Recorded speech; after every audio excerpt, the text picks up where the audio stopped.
안녕하세요. 오늘도 사은살롱을 찾아주셔서 감사합니다. 저는 태어날 때 업을 지고 세상에 나온 40대 여성입니다. 업을 지고 태어났다니 이게 무슨 말인가 싶으신 분도 계실 텐데요. 저는 어릴 때부터 제 생일이 너무 싫었어요. 저희 엄마가 저를 낳다 세상을 떠나셨거든요. 그러니까 제 생일과 엄마의 기일이 같은 날인데 엄마의 기일은 음력이고 제 생일은 양력이라 그날 이후 단 한 번도 겹치지 않았지만 어린 마음에도 그건 억지라고 생각했어요. 같은 날 저는 태어났고 엄마는 다시 돌아오지 못할 그 길을 떠나셨는데 양력 음력으로 날짜를 달리는 게 아무런 의미가 없다고 생각했죠. 그리고 표내지 않으려 애를 쓰는 아빠였지만 제가 크면 클수록 아빠는 힘들어 하셨는데요. 그 이유가 제가 엄마를 많이 닮았대요. 그래서 외할머니가 박서방, 힘들면 희진이 내가 데리고 갈까? 아무래도 남자 혼자 애 키우는 건 어렵잖아.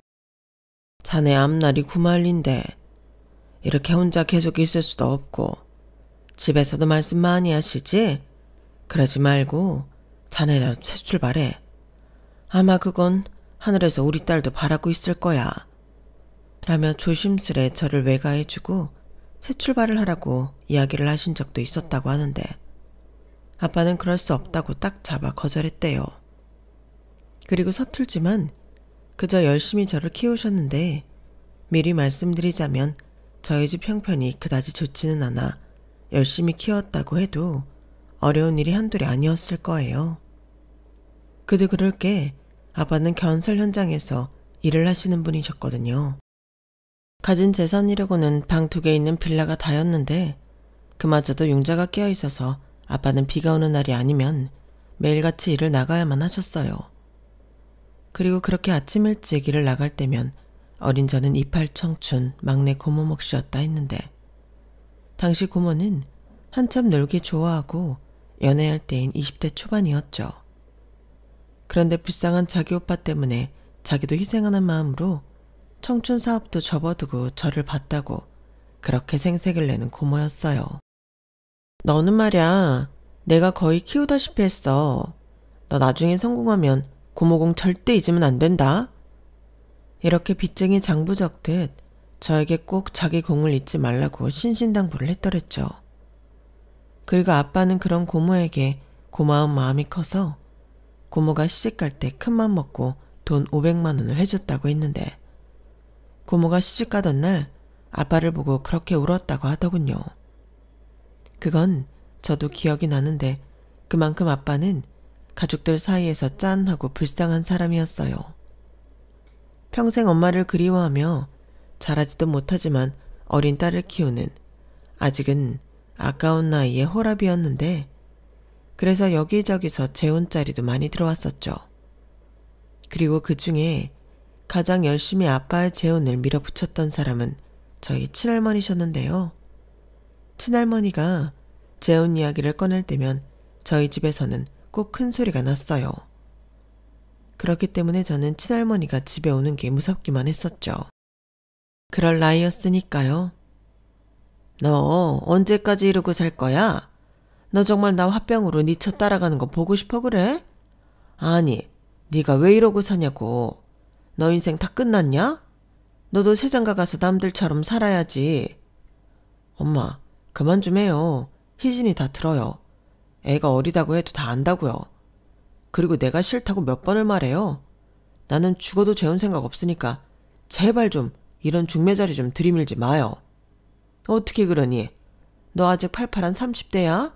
이런 불효가 세상에 또 어딨냐고? 죄송해요. 이게 불효라고 하시면 저도 어쩔 수 없어요. 제가 엄마 자식인 것처럼 희진이도 제 자식이고 저 제 자식 두고 재혼 못해요. 누가 네 자식 두고 가래? 희진이 쟤도 엄마가 필요하잖아. 잘 찾아보면 애도 키워준다는 여자 있다니까. 이 여자는 불임이라서 이혼했대. 이런 여자면 네 딸도 키워주지. 싫어요. 우리 희진이 엄마는 한 사람이에요. 내 아내도 한 사람이고요. 엄마 계속 이런 쓸데없는 말씀 하실 거면 앞으로 오지 마세요. 애가 엄마만 오면 움츠러든다고요. 뭐야? 너는 이 와중에도 네 새끼만 챙기냐? 내 새끼는? 그럼 내 새끼는? 저 지금 이대로 좋아요. 지금은 우리 희진이 잘 키우는 것 말고는 관심도 없다고요. 세상 어느 여자가 전처 그리워하고 애만 챙기는 남자를 좋아해요? 아이고, 아주 눈물 없이 들을 수 없는 수뇌부다. 그래, 네가 네 인생 말아먹겠다는데 내가 뭘 더 어쩌겠니? 그래, 내 다시 여기 오나 봐라. 너 그렇게 다 끊고 저 어린 것만 붙들고 살아. 너 자식이 얼마나 허무한지 모르지. 나 봐라. 그렇게 금이야 우기야 키웠는데 네가 내 가슴에 비수 꽂잖아. 쟤는 뭐 안 그럴 것 같니? 저만 엄마 없이 컸다고 네 가슴에 비수 꽂을 거다. 제 친할머니는 그렇게 마음에도 없는 악담을 늘어놓으시고는 저희 집에 발길을 끊어놓으셨어요. 그래서인지 명절이면 다른 친구들은 전부 친가에 갔는데 저희는 외가에 갔는데요. 그러면 꼭 마지막엔 외할머니가 많이 우셨어요. 지금 생각하면 세상을 떠난 엄마 생각에 그러셨던 것 같은데 제 모습에서 외할머니는 당신 딸의 모습을 보셨던 것 같아요. 그러니 그 마음이 오죽했겠어요. 저는 어른이 되고 난 뒤에서야 조금 짐작할 뿐입니다. 그렇게 저는 아빠 손에 자랐어요. 다른 친구들처럼 샤랄라 원피스 한번 입어보지 못하고 다른 엄마들처럼 머리도 예쁘게 따주지 못해 늘 짧은 머리만 하고 다녔지만 저는 항상 저에게 최선을 다해주는 아빠가 세상에서 제일 좋았죠. 하지만 그것도 그리 오래가지 못했는데요. 중학교에 들어가 사춘기가 오면서 그렇게 좋아하던 아빠가 살짝 불편해지더라고요. 성별도 다르고 엄마라는 중간 역할이 없으니 대화도 없고 저희 집은 늘 정막이 흘렀는데 그러던 중 엄마의 제사가 있던 날 아빠가 우는 모습을 보고 정신이 번쩍 들었어요. 사실 그때까지는 엄마 없는 저만 불쌍하다고 생각했거든요. 그런데 그때 보니 저는 아빠라도 있지. 아빠야말로 사랑하는 사람을 잃고 혼자 딸을 키웠으니 참 외로웠겠구나 하는 생각이 들어 마음이 괴로웠어요. 그때는 아빠의 머리에도 하얀 눈이 내린 후였는데 순간 미안한 마음이 파도처럼 제 마음을 집어삼켜버렸죠.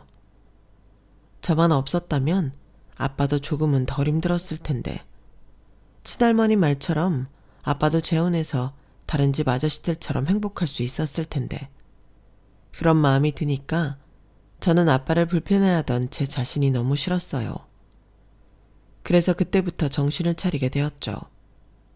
솔직히 제가 공부를 별로 잘하지 못했거든요. 학원비도 비싸고 그런 학원 보내달라고 말하는 게 어쩐지 입이 떨어지지 않았는데 공부에 큰 욕심도 없어서 저는 학원을 다녀도 돈만 날릴 것 같았어요. 그래서 나는 학원도 안 다니니 공부를 잘할 수 없다는 이상한 가설을 세웠는데요. 사실 이건 말도 안 되는 헛소리였죠. 공부를 하고자 하면 학원에 가지 않아도 얼마든지 할 수 있는 거잖아요.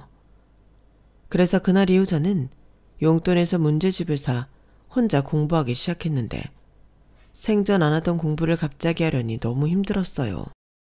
일단 책상 앞에 오래 앉아 있는 게 좀이 쑤셨는데 공부하는 방법을 몰라 더 그랬죠. 그래서 일부러 공부 잘하는 아이들을 찾아가 어떻게 하면 공부를 잘할 수 있는지 창피함을 무릅쓰고 물어보기도 했어요. 제 딴에는 공부 잘하는 애들은 분명히 자기들만의 요령이 있을 거라고 생각했거든요. 하지만 공부는 그야말로 무식하게 하는 게 정답이었는데 그래도 안 하는 것보다 방법을 몰라도 책상 앞에 앉아 문제집을 풀고 외우고 하니 성적이 부쩍 올랐고 아빠는 그런 제 노력의 결실을 정말 많이 기뻐하셨어요. 그 모습이 어찌나 뿌듯하던지 그날 이후 저는 없던 꿈도 생겼는데요. 유치한 생각이긴 했지만 무작정 법대에 들어가 법조인이 되어야겠다고 생각했어요. 그러면 아빠가 밖에 나가서 제 자랑을 엄청 하고 다닐 거라고 생각했거든요. 그게 효도라고 생각한 저는 매번 중간고사, 기말고사를 대입 수능이라 생각하며 공부했는데 저는 점점 공부를 잘하는 아이가 되어 갔어요. 그리고 그렇게 나름 저희 동네에서 가장 성적이 높다는 인문계 고등학교에 진학했는데 그 지역에서 잘하는 아이들이 몰리다 보니 1학년 1학기 중간고사부터 쉽지가 않더군요. 어쩔 수 없이 공부 시간을 늘려야만 했어요. 마음 같아서는 아빠한테 학원에 보내달라고 하고 싶었지만 친구들한테 물어보니 학원비가 정말 장난이 아니어서 차마 그 말은 하지 못했죠. 그래서 생각한 끝에 역시나 무식하게 시간을 투자해 공부를 해야겠다 생각했는데요. 집에서 공부를 하기는 좀 힘들었어요. 저희 집이 방음이 정말 안 되는 건물이었거든요. 게다가 아빠가 피곤해서 잠이 들면 그 코 고는 소리가 탱크가 연달아 지나가는 것 같았는데 그런 집에서 집중하기 어려운 게 현실이었어요. 그래서 생각한 방안이 독서실이었는데요. 하지만 독서실은 공짜는 아니었으니 이건 역시도 돈이 필요했었죠. 그래서 저는 독서실 비용과 문제집 사기 위해 새벽에 우유 배달 아르바이트를 하기 시작했어요. 그런데요, 이게 참 저에겐 힘든 점이 많기도 했는데 공부를 더 잘하고 싶어서 시작한 아르바이트였지만 아침에 2시간이나 일찍 일어난다는 게 정말 쉽지 않더라고요. 그래도 그 방법밖에는 없었어요. 그리고 독서실을 다니긴 순간부터 졸음과의 싸움이었는데 수업 시간에도 밀려오는 잠을 막기는 역부족이었죠. 그리고 그런 시간을 만회하려 독서실에 가면 제가 가장 늦게까지 눈에 불을 켜고 공부를 하는 학생이었는데요. 그런 저를 유심히 보는 독서실 사장님이 제가 기특하고 신기하다며 이렇게 말씀하셨어요. 너 참 기특하다. 네 나이 때 그렇게 공부하는 애는 처음 봤어. 너 전교에서 1등 하냐?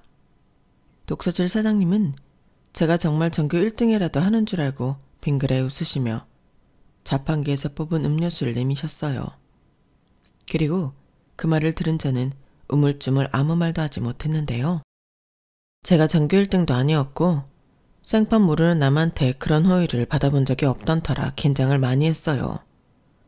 그런데 그날 이후 어쩐지 저는 사장님에게 거짓말을 한 것 같은 기분이 들었는데요. 그래서 사장님을 보게 되면 사실 그대로 말씀드려야겠다고 결심했어요. 그래야 다음날 사장님을 뵙게 된 저는 똑같이 음료수병을 내밀며 저기 어제는 죄송했어요. 제가 전교 1등이 아니라서요. 그냥 열심히만 해요. 공부를 잘하고 싶거든요. 라고 준비한 말을 대본에 얻듯했는데 사장님은 제 말에 하하하 하시며 호탕하게 웃으셨어요. 그리고는 자기가 배려가 부족했다며 오히려 미안하다는 사과까지 하셨는데요. 그때가 시작이었어요. 나이 차이도 엄청나는데 사장님과 저는 둘도 없는 베프가 되었거든요. 그리고 늘 저에게 몸 상하지 않게 무리하지 마. 공부도 장기전이다. 그러니까 더 쉬엄쉬엄 해야지. 가만 보면 희진이 너는 마라톤을 100m 달리기처럼 칠 줄 아려 해. 라며 걱정해 주셨는데 그러면서 어느 날부터는 저녁 도시락을 싸왔다며 함께 먹자고 하셨어요. 우리 와이프가 음식 솜씨가 끝내줘. 그래서 맨날 저녁 되면 밥섬 먹지 말라고 도시락을 싸주는데 내가 희진이 네 얘기를 하니까 그럼 앞으로 도시락을 2개 싸주겠다고 하더라고. 원래 밥은 같이 먹어야 더 맛있다나? 그러니 희진이랑 나는 계속 밥 친구야. 알겠지? 이렇게 말씀하신 주인 아저씨였는데요. 저는 온기가 남아있던 그 도시락이 세상에서 제일 맛있었어요. 엄마가 있었다면 이런 도시락을 싸주셨을까? 그런 생각이 들어 목이 막힐 때도 있었는데 늘 감사한 마음으로 무려 3년을 그 도시락을 먹었죠. 사장님 말씀처럼 사모님은 한 번도 본 적이 없었지만 음식 솜씨가 최고였는데 사장님과 사모님 사이에는 아들만 하나 있다고 하셨어요. 사실 딸을 너무 갖고 싶었는데 사모님 몸이 약하셔서 둘째는 엄두가 나지 않는다고 하시더라고요. 그래서인지 사장님도 사모님도 제가 반은 딸 같다며 공부를 열심히 하라고 늘 저에게 용기를 북돋아 주셨는데 그렇게 저희는 서로에 대해 자연스럽게 깊이 알게 되었어요. 제가 태어나던 날 엄마가 돌아가신 것도 저희 집이 충족하지 않은 것도 사장님이 다 아시게 되었는데 일부러 그런 걸 노린 건 아니었지만 사장님은 앞으로 독서실비는 받지 않겠다고 하셨어요. 제가 독서실 비용을 마련하려 매일 새벽에 일어난다는 걸 아셨을 때부터 그렇게 말씀해 주셨는데, 그러면서 능청스럽게 웃으시며 자기는 저한테 전략적인 투자를 하는 거라고 누가 봐도 선의의 거짓말을 하셨어요. 네가 여기서 공부 열심히 해서 서울대 법대에 딱 붙으면 우리 독서실 홍보 제대로 하는 거잖아. 너도 나도 서울대 법대 간다고 학생들이 몰려들겠지?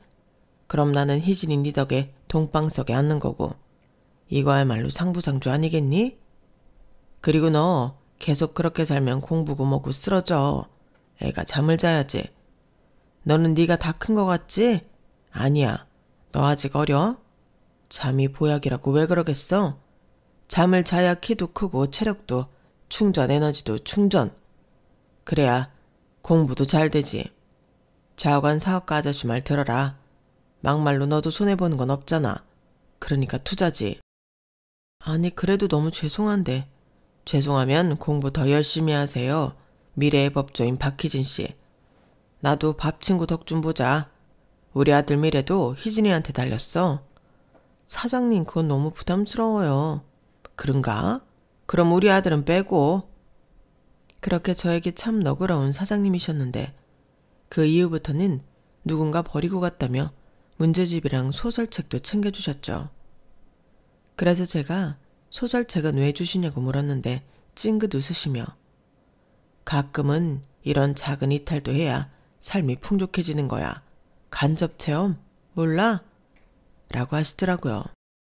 그 말을 듣고 책을 보니 제 또래들이 좋아할 만한 하인티 로맨스 소설책이었는데, 그 책을 읽는 반 친구들을 본 적이 있었어요.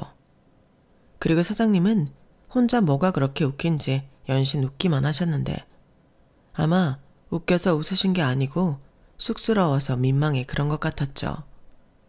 그리고 그 책은 정말 위험한 책이었어요. 한번 펼치면 멈출 수가 없었는데, 그 책을 집에 가져다 놓으니 저희 아빠도 그 책 제목을 한참 동안 보더군요. 그 책 제목이 지금도 기억나는데 그놈은 멋있었다 였거든요. 그리고 그런 책 제목을 봤을 턱이 없는 아빠는 어떤 놈이 그렇게 멋있는 거냐?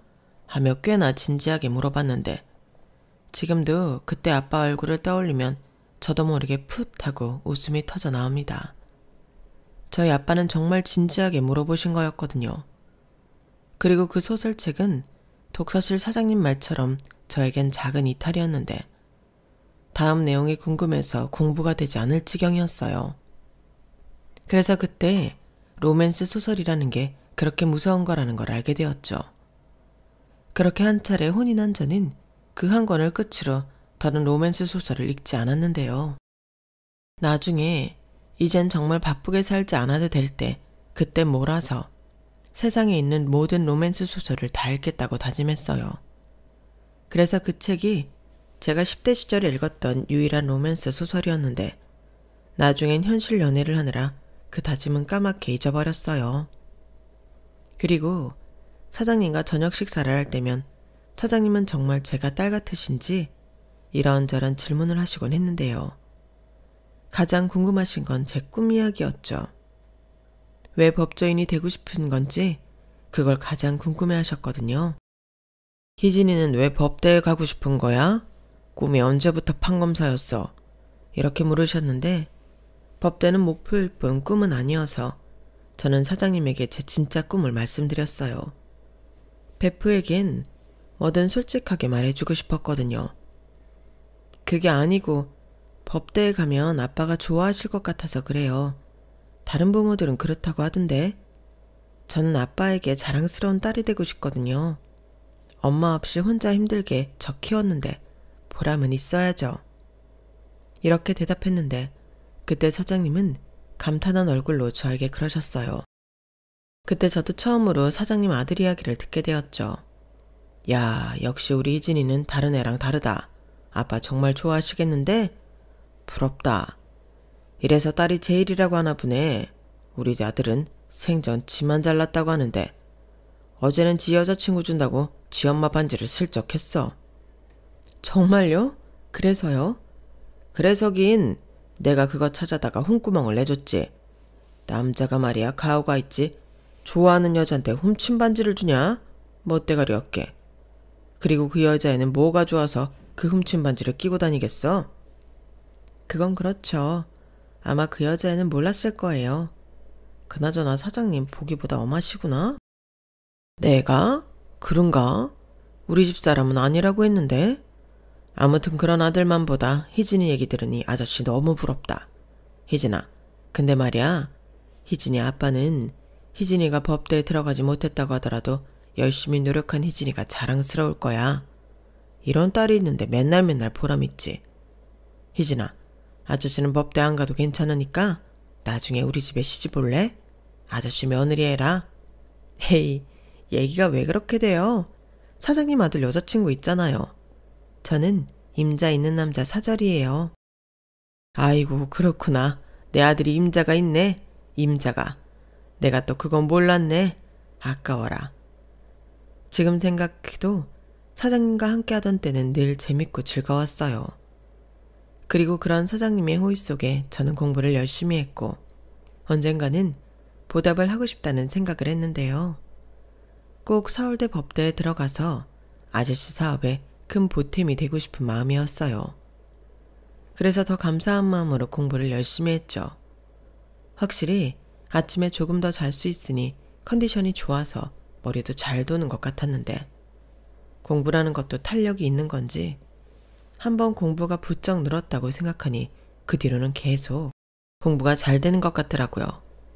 그리고 그건 기분상이 아닌 정말이었는데 1학년을 마치는 기말고사에서는 제가 전교에서 무려 7등을 하는 성과를 보이게 되었죠.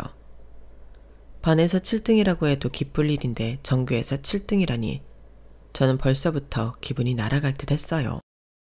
그리고 곧장 독서실 사장 아저씨에게도 성적표를 보여드렸고 아저씨는 마치 저희 아빠라도 되는 듯 기뻐하며 짜장면도 사주셨는데 집에 돌아가 아빠에게도 성적표를 보여주니 아빠도 전에 없이 활짝 웃으며 기뻐하셨어요. 이렇게 공부를 잘한다는 건 어른들에게 예쁨을 받는 거라는 걸 안 저는 그날 이후 공부밖에 모르는 범생이가 되었는데 어쩔 수 없었죠. 제 목표는 서울대 법대였으니까요. 그렇게 독서실에 다닌 이후 저는 즐거운 마음으로 공부를 했어요. 그리고 사모님이 싸주신 건강한 도시락을 먹으며 이런 날이 오랫동안 계속되길 바랐는데요. 이런 저의 바람에도 현실은 그렇지 않았죠. 저는 언제까지나 독서실 사장님과 나이 차이를 추월한 우정을 나누고 싶었는데 안타깝게도 저희는 갑작스러운 이별을 하게 되었거든요. 그리고 그날은 제가 수능을 마치고 얼마 지나지 않아서였는데요. 사장님은 갑자기 집안에 사정이 생겼다며 독서실을 정리한다고 하셨어요. 그때는 가족이 떠나는 것처럼 아쉬운 마음에 눈물도 났는데 제가 어디로 가시든 찾아가겠다고 하니 사장님은 허허 웃으시며 저에게 봉투 하나를 건네셨어요. 당신이 주는 최초의 장학금이라고 하시더라고요. 저는 당연히 받을 수가 없었죠. 저는 이미 너무 많은 걸 받았으니 말이죠. 독서실 비용, 맛있는 도시락, 문제집. 근데 장학금이라니 말도 안 되는 거였어요. 싫어요. 사장님은 왜 그렇게 저만 보면 뭘 주고 싶어 안달이세요? 제가 드려야죠. 그러니까 어디로 가시는 건지 알려주세요. 됐어. 네가 내 여자친구냐? 우리 마누라가 싫어해. 그리고 이건 유종의 미를 내가 걷고 싶어서 주는 거니까 받고 대학 갈 때 등록금에 꼭 보태라. 다른 데 쓰지 말고. 싫어요. 제가 아무리 돈이 없어도 어떻게 그래요? 이건 안 받을래요. 어허, 누가 너더러 돈이 없대? 내가 주고 싶어서 그래. 너는 내가 유일하게 이 세상에서 잘했다고 생각하는 증거니까. 네? 그게 무슨... 그런 게 있어. 그러니까 희진이가 있어서 내가 정말 신나게 여기서 일했다고. 힘든 시간 희진이랑 여기서 밥도 먹고 수다도 떨고 즐거웠다고. 희진이 너는 나에게 보람이었다니까. 그래서 고마워서 주는 거야. 그리고 혹시 알아? 희진이가 법조인 되면 그때는 정말 전략적인 투자가 먹혀서 내가 돈방석에 앉을지. 그럼 네가 싫다고 해도 내가 먼저 연락할 거다. 그때 가서 딴소리하면 안 돼. 그래서 이렇게 쐐기를 박는 거지. 그럼 더 싫은데? 저 이 돈으로 코 깨는 거잖아요. 아, 역시 똑똑해. 그래도 좀 받아라. 사람이 생각해서 주는 건데. 내가 돈을 달라는 것도 아니고 주면서 이렇게 사정을 해야 하냐? 언제든 베푸라며. 뭐 이런 일방적인 베푸가 다 있어요. 너도 그럼 어른 돼서 나처럼 해. 그래, 너도 꼭 해봐. 이게 얼마나 보람있고 중독성이 있는지. 희진이 너는 꼭 잘 될 거야. 네가 어떤 꿈을 꾸든 다 될 거니까 불안해하지 말고 앞으로도 지금처럼 열심히 해. 네 덕에 3년 동안 즐거웠다. 무슨 인사를 꼭 영영 안 볼 것처럼 하세요. 투자했으면 제대로 뽕을 뽑아야죠. 곧 있으면 대학 발표나는데. 이미 다 뽑았어. 네가 성적이 좀 좋아? 다 소문 듣고 찾아와서 몇 달 공부하고 방 빼고 다 했다. 뭐 공부는 아무나 하냐? 사장님, 마음 약해지게 그렇게 부르지 마. 그리고 이제 사장 아니니까 그렇게 부르지도 말고. 삼촌이라고 부를래? 그건 좀 징그러운가? 그럼 아버님은 어때? 그건 진짜 싫어요. 아버님? 애가 아주 정색을 하네.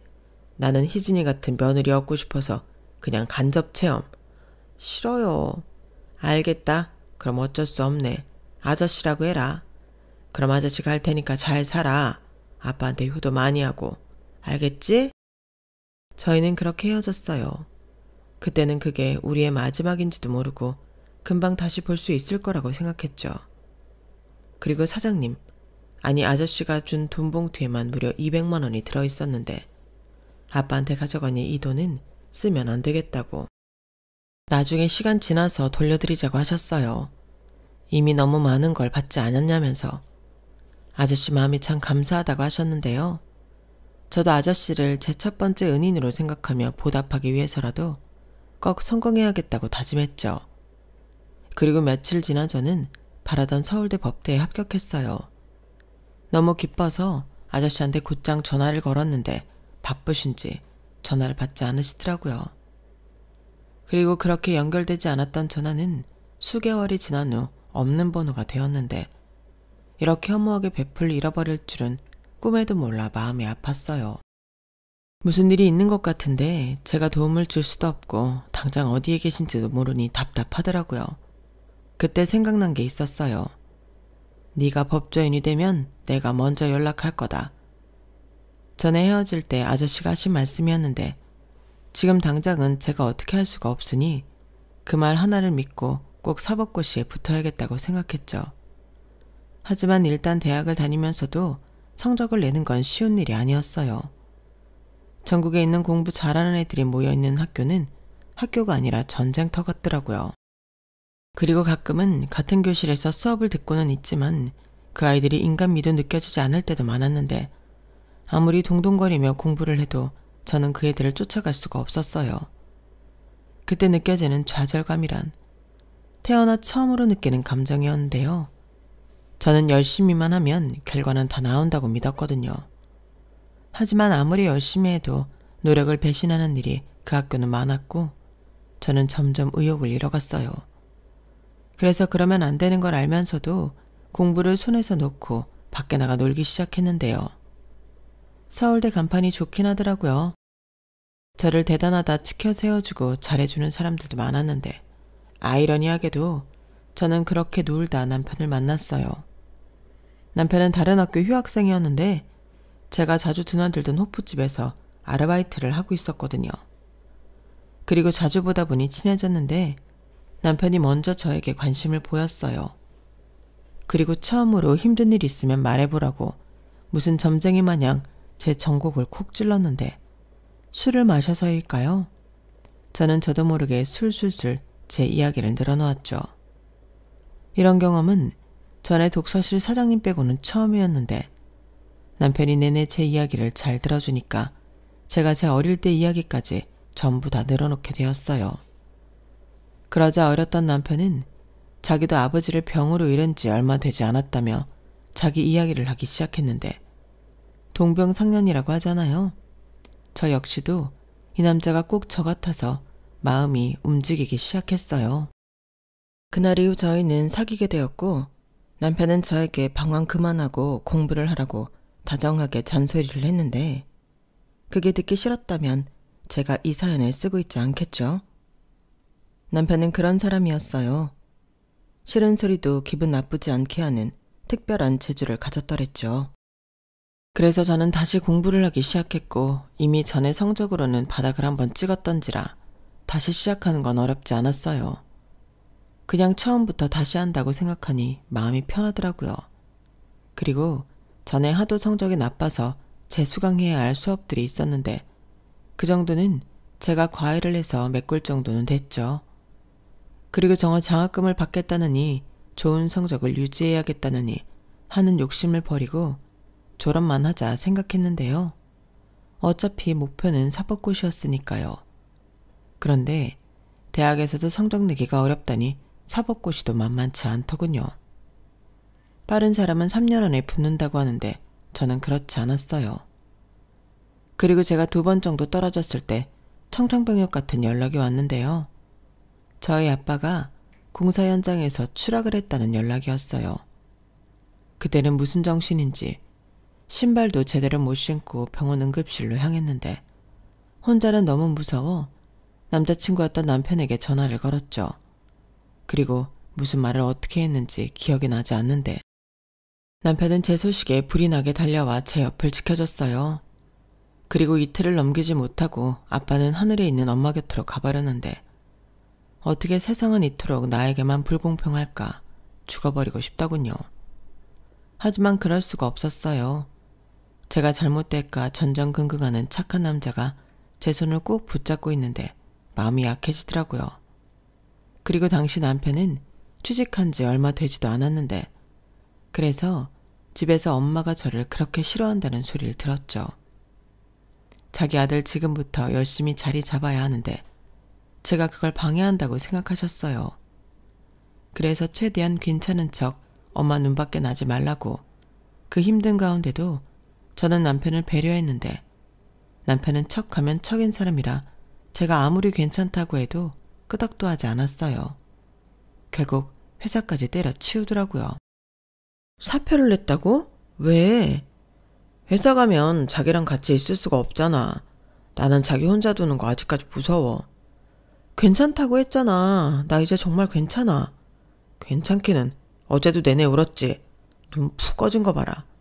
이거야. 얘 나는 아빠 보낼 때 물도 한 모금 넘어가지 않더라. 근데 자기는 한 분도 아니고 2분을. 울어도 돼. 근데 혼자 울지 마. 밥도 먹고 기운도 차리고 그리고 울어. 정말 계속 이럴 거야? 오빠가 그러면 오빠 엄마 나 더 미워해. 알아. 근데 어떡해. 지금은 엄마보다 네가 더 내 우선인걸. 그런 소리도 하지 마. 엄마가 당연히 위지. 그리고 회사도 다시 나간다고 해. 내가 알아서 할게. 자기는 일단 여기 앉아서 한 술이라도 뜨자. 우리 엄마 반찬 맛있어. 정말 나쁜 자식이다. 엄마 배신하는 놈이 엄마가 한 반찬까지 훔쳐서 여자친구 주냐? 그럼 어떡해. 나는 음식을 못 만드는데. 그리고 표 안 나게 가져왔어. 우리 엄마가 원래 손이 좀 커서 티도 안 나. 얼른 먹어. 특히 요 장조림이 끝내줘. 아들은 원래 다 저런 걸까요? 저는 불안불안하면서도 저를 지켜주려 애를 쓰는 남편이 너무 고맙고 좋았어요. 이제 내가 의지할 수 있는 유일한 사람이 저 사람이라고 생각하니 그나마 마음을 잡을 수 있었죠. 하지만 시어머니는 아니셨는데요. 자기 아들만큼은 꼭 잘난 집 딸이랑 결혼시킬 거라며 저를 반대하셨어요. 어떻게 알고 저를 찾아오셨는데 무릎까지 꿇고 자기 아들 좀 놓아달라고 사정을 하시더라고요. 딱 보니 모진부는 못 되시는 것 같은 인상이었는데 자기가 너무 아들을 힘들게 키웠다면서 자기 좀 봐달라고 하시더라고요. 미안하게 생각해요. 나이 든 어른이 이런 말하면 벌 받는다고 생각도 하는데 어쩔 수가 없네요. 아가씨 사정 딱하지만 나는 내 아들이 더 귀하거든. 우리 아들 착해서 아가씨랑 못 헤어져요. 그러니까 아가씨가 좀 이사를 가든가 어떻게 좀 해주면 안 될까요? 저기 죄송해요. 죄송하지 말고 그렇게 해줘요. 그럼 내가 그 은혜 평생 안 잊을게. 이사 가서 주소 알려주면 내가 냉장고 비우는 날 없이 내내 반찬도 보내줄게요. 제발 하나밖에 없는 자식이라 그러니까 한 번만. 한 번만. 어머니는 왜 그렇게 제가 싫으세요? 제가 부모님이 안 계셔서 그러시는 거예요? 아니라고는 말 못하지. 근데 아가씨가 싫은 게 아니라 아가씨한테 쪽도 못 쓰는 내 자식이 싫어서 그래요. 이거 봐봐. 회사도 때려치우고 이게 뭐냐고. 이제 자리 잡고 남들처럼 열심히 살아야 하는데 아가씨랑 엮이면 내 아들만 죽어날 것 같아서 그러지. 시어머니는 제가 끝내 당신의 며느리가 될 줄은 모르고 자기 아들 아까워서 안 된다고 저더러 자기 아들을 놓아주라고 사정하셨어요. 그런데 저도 그 아들이 없으면 살 수가 없을 것 같아 차마 알겠다는 말을 하지 못했는데 그때부터 긴 싸움이 시작되었죠. 그리고 저는 제가 사법고시에 붙으면 어머니 마음이 바뀔까 다시 공부를 하기 시작했는데요.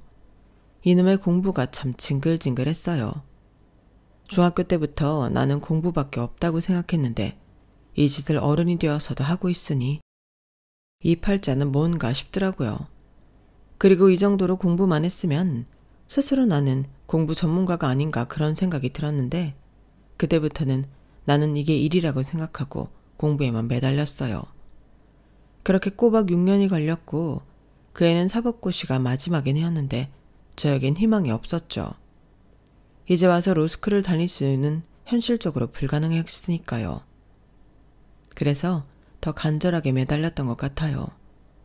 그리고 저에게 물심양면으로 뒷바라지해준 남편에게 미안해서라도 올해는 꼭 붙어야겠다고 생각했는데 그런 간절한 마음이 닿았던 건지 저는 꿈에나 그리던 사법고시 패스라는 영광의 주인공이 될 수 있었죠. 그때는 저보다도 남편이 더 펑펑 울었는데 옆에서 하도 우니까 제 눈물은 쏙 들어가더라고요. 그렇게 저는 연수원에 가게 되었고 남편은 더는 기다릴 수 없다며 결혼을 하자고 했어요. 하지만 결혼을 하려면 저를 반대하는 시어머니부터 허락을 받아야 했으니 그게 여전히 남은 숙제였죠. 제가 사법고시를 패스했다는 말을 분명히 들었을 텐데 시어머니는 꼼짝도 하지 않으셨거든요. 오히려 독하다고 당신은 유별난 며느리 말고 조용히 당신 아들 뒷바라지하는 며느리가 좋다고 하시는데 이젠 잘난 며느리는 싫다고 하니 난감할 노릇이었죠. 그리고 나중엔 판검사도 필요 없다, 고아 며느리 싫다 하시며 저를 완강히 거부하셨는데요. 그때는 좀 서럽달까? 그냥 제가 싫다는데 저 싫다는 사람에게 매달리는 게 힘들었어요. 뭐 그럴 때마다 남편을 보고 애써 넘겼는데 뭐래도 너는 안 된다고 하니 답답할 노릇이었죠. 심지어 남편은 이렇게 된 거 그냥 우리끼리 애 낳고 잘 살면 그만 아니냐고 욱하는 마음을 드러냈는데 저희 남편이 원래 그런 사람이 아니거든요.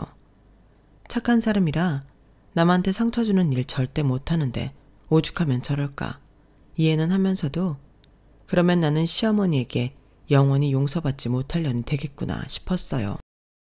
그래서 그건 싫다고 디데이를 정했는데요.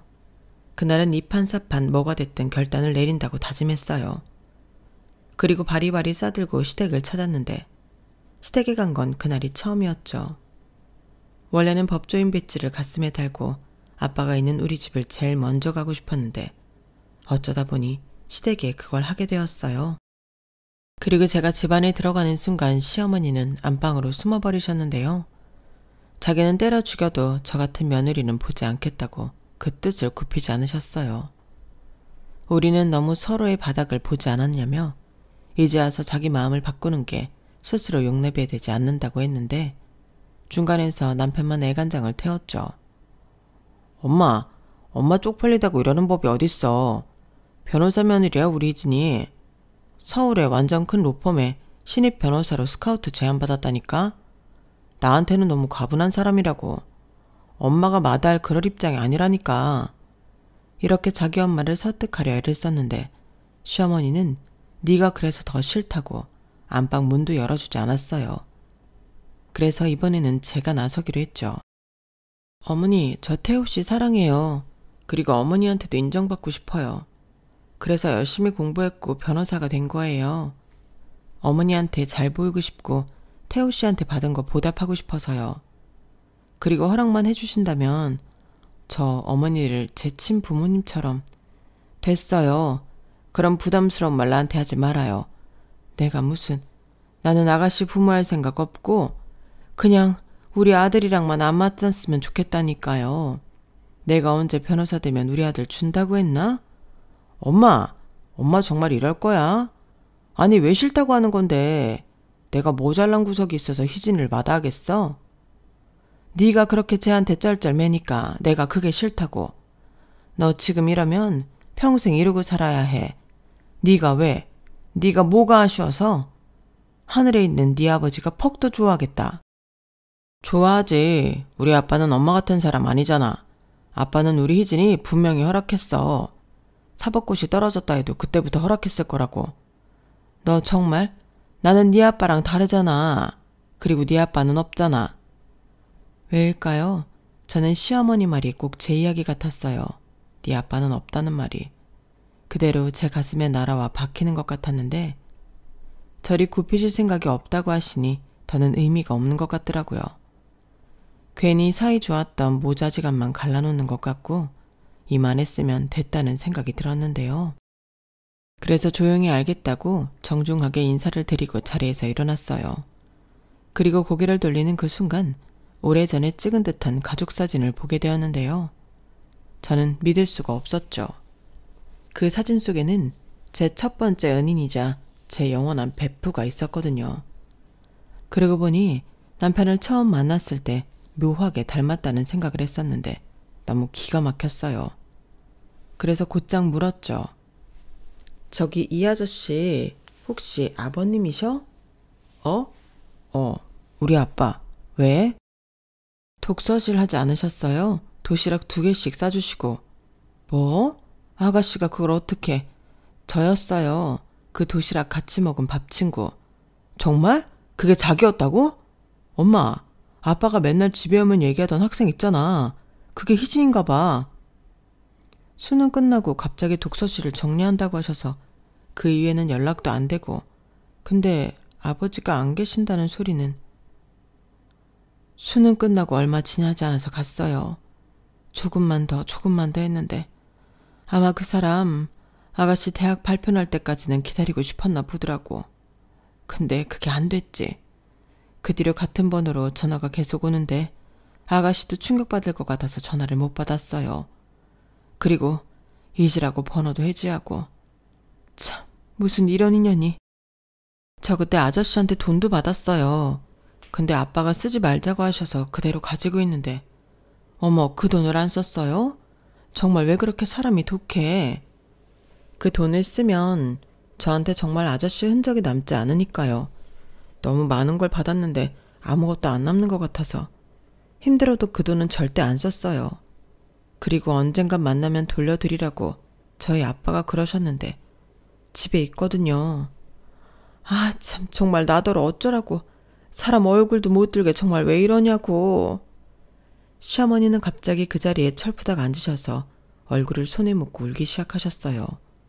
그러자 남편은 놀랐고 저는 조심히 다가가 그런 어머니를 안아드렸는데 어느새 제 눈에도 고장난 수도꼭지처럼 눈물이 멈추지 않았죠. 그렇게 저희 두 사람은 서로를 끌어안고 한참을 울었어요. 그리고 집에 잘 보관하던 아저씨가 주신 봉투를 찾았는데 어쩐지 봉투가 더 불룩해진 것 같더라고요. 그래서 액수를 확인했는데 100만 원이 더 들어있었어요. 그리고 거기엔 삐뚤빼뚤한 아빠의 짧은 편지도 들어있었는데요. 저는 다시 그 편지를 읽고 한참 동안 울어야만 했어요. 희진이 아빠입니다. 제가 능력이 없고 부족한 애비라 미안한 마음으로 키운 딸인데 늘 저보다 저희 딸 챙겨주셔서 감사합니다. 이 돈은 차마 쓸 수가 없어서 고이 보관했다가 돌려드립니다. 제 작은 선의도 보탰으니 꼭 받아주세요. 감사합니다. 정말 감사합니다. 희진이 아빠 올림. 이렇게 당신 마음을 전하고 싶었던 불쌍한 아빠. 생각해보니 효도하겠다고 해놓고 저는 아빠한테 살가운 말 한마디도 하지 못한 못난 딸이었죠.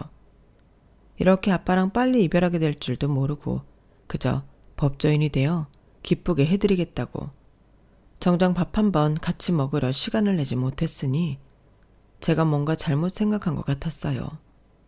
하지만 아빠는 늘 저에게 잘한다, 네가 최고다, 수고했다, 이런 좋은 말만 해주셨는데 그 편지를 읽고 아빠가 너무 사무치게 그리워 그렇게 눈물이 멈추지 않더라고요. 그리고 저희 아빠의 마음까지 고이 담긴 그 봉투를 시어머니에게 전해드렸는데 시어머니는 저보다 더 통곡하듯 눈물을 흘리셨죠. 내가 정말 네 아빠한테 죄인이다. 이렇게 귀하게 여기는 딸 가슴에 부모 없다고 못을 박았으니 이를 어쩌면 좋니? 그리고 나는 나중에 하늘에 가면 내 남편한테도 홍구멍이 날 거야. 자기 친구한테 어떻게 그럴 수 있냐고.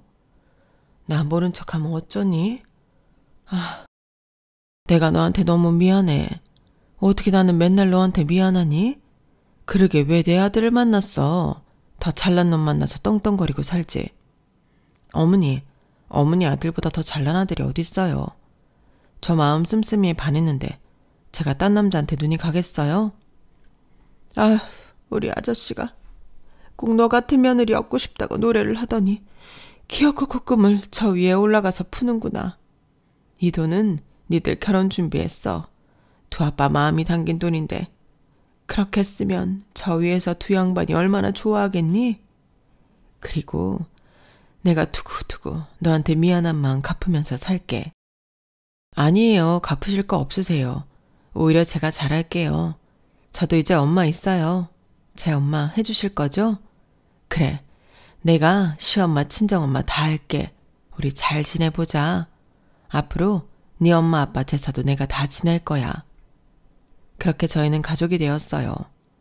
시어머니와 남편은 무조건 분가를 하길 원했지만 저는 또 죽어라 같이 살고 싶다고 고집을 부렸죠. 그렇게 바라는 엄마가 생겼는데 제가 가긴 어딜 가겠어요. 그리하여 지금까지도 저는 시어머니와 함께 살고 있는데요. 손이 큰 시어머니는 늘 밥상을 차리면서 신나하셨어요. 그러고 보니 남편이 훔쳐온 반찬들이 그렇게 맛있었던 것도 다 이유가 있었는데 저는 시아버님이랑 오랫동안 이 반찬에 밥을 먹었으니까요. 그리고 앞으로는 계속 이 반찬을 먹을 수 있다고 생각하면 너무 기뻐 저절로 미소가 지어지는데 저는 내친 김에 결혼 후 얼마 지나지 않아 시어머니에게 식당을 열어드렸죠. 아빠가 살던 빌라를 정리한 돈이 아직 있었거든요. 보증금이 어디 도망가는 것도 아니고 이렇게 쓰면 너무 좋겠다 싶어 마다하는 시어머니를 설득해 아담한 백반집을 열어들었는데 마다할 때와는 달리 너무 좋아하시더라고요. 그리고 그날 팔고 남은 반찬들은 또 좋은 일에 기증하시기도 했는데 늘 베푸는 인생을 사니 행복하시다 하셨죠. 그리고 저 역시 시어머니 반찬을 우리 식구만 먹는 게 아깝다고 생각했는데 그런 부분에서는 저랑 시어머니가 잘 맞아서 다행이었어요. 또 그 밖에 제가 시어머니에게 식당을 차려드리고 얻은 게 있었는데요. 남편이 많이 고마워하더라고요. 그래서 원래도 잘하는 남자가 결혼 후에는 신사임당 저리 가라 외조를 하는데 사람들이 전부 저를 부러워했어요. 지금도 마찬가지죠. 하긴 제가 어릴 때 집에서 반지 훔쳐다 여자친구 준 사실을 알고 있는데 잘하지 않으면 큰일 나지 않겠어요? 나중에 후일담으로 들었는데 결국엔 그 반지는 돌려받지도 못했다고 하더라고요. 시어머니가 어떡하든 도로 가져오라고 몇 날 며칠을 혼냈다고 하는데 이 남자는 그때도 참 자기 여자만 바라보던 거 있죠? 그 성정이 어디 가겠냐고요. 그리고 그런 충직한 성정으로 저한테 지금까지도 참 잘하고 있는 남편인데요. 자기도 자기 일하느라 바쁘고 정신없을 텐데 남편은 무조건 제가 1순위입니다. 아이가 무려 둘이나 있는데도 자기 눈에는 저밖에 보이지 않는데요. 그래서 아이들이 서운해할까봐 저는 아이들을 1순위로 챙기는데 주변에서는 보기 좋은 가족이라고 칭찬을 많이 해주시더라고요. 그리고 저는 아이들한테 크게 바라는 건 없는데 딱 한 가지. 이왕이면 저 말고 아빠처럼 정서적으로 훌륭한 사람이 되었으면 좋겠다는 바람이 있죠. 원래 아이들을 보는 그대로 크는 거라잖아요. 그리하여 저도 저희 남편도 시어머니에게 잘하는 모습을 보여주려 애를 많이 쓰는데요. 이건 저희 아이들이 더 커봐야 알 수 있겠죠. 그리고 얼마 전 시어머니의 칠순이었는데 제가 어디 좋은데 여행이라도 가자고 했더니 가게 두고 어딜 가? 나는 싫다. 생일이 생일이지 뭐 그렇게 대단해? 나는 이미 넘치게 받았다. 칠순이라고 더 받을 것도 없어. 라고 단번에 거절하셨는데 그래서 저랑 시어머니랑 커플 반지 하나 맞췄어요. 남편하고는 결혼 반지가 있지만 시어머니랑은 같이 하는 게 없는 것 같아 그러기로 했죠. 그랬더니 시어머니 하시는 말씀이 너무 기발했는데요. 우리 아들은 내 반지를 훔쳐갔는데 우리 며느리는 반지를 선물해주네. 이야, 아들 필요 없다. 며느리가 최고네 최고. 라고 해서 얼마나 웃었는지 몰라요. 그리고 작년에 받은 건강검진에서 의사 선생님이 나이에 비해 너무 건강하시다고 칭찬을 해주셨는데 마지막으로 바람이 있다면 시어머니가 지금처럼 쌩쌩하게 저희 곁에 오래오래 함께 해주셨으면 좋겠어요. 제가 두고두고 못다한 효도를 할 수 있도록요. 아빠 돌아가시고 다시 가족이 생기고 깨달았는데 가족은 대단히 큰 효도를 바라는 게 아니더라고요. 작고 소중한 순간을 자주자주 함께하는 것, 그게 가족이 바라는 거였어요. 그걸 조금만 더 빨리 알았더라면 아빠와도 좋은 추억을 많이 만들 수 있었을 텐데 다음 생이 있다면 저는 못 해본 게 너무 많아서 다시 아빠 딸로 태어나야 할 것 같네요. 요즘도 아빠 생각을 하면 눈물이 나는데 저는 아주 오랫동안 아빠를 그리워할 것 같습니다. 하늘에서 제 베프가 이번에는 저희 아빠와 함께 해주셨으면 좋겠네요. 이상 기적과 같은 제 인생과 결혼 이야기였어요. 사연이 많이 길어졌는데 긴 사연 끝까지 들어주셔서 대단히 감사합니다. 항상 건강 잘 챙기시고요. 사랑하는 사람들과 좋은 시간 많이 보내세요. 모두가 행복해지길 바라며 저는 이만 물러가겠습니다. 안녕히 계세요. 여러분, 사연 댓글에 응원과 현명한 조언 부탁드려요. 좋아요와 구독은 저에게 큰 힘이 됩니다. 오늘도 좋은 일 가득하세요.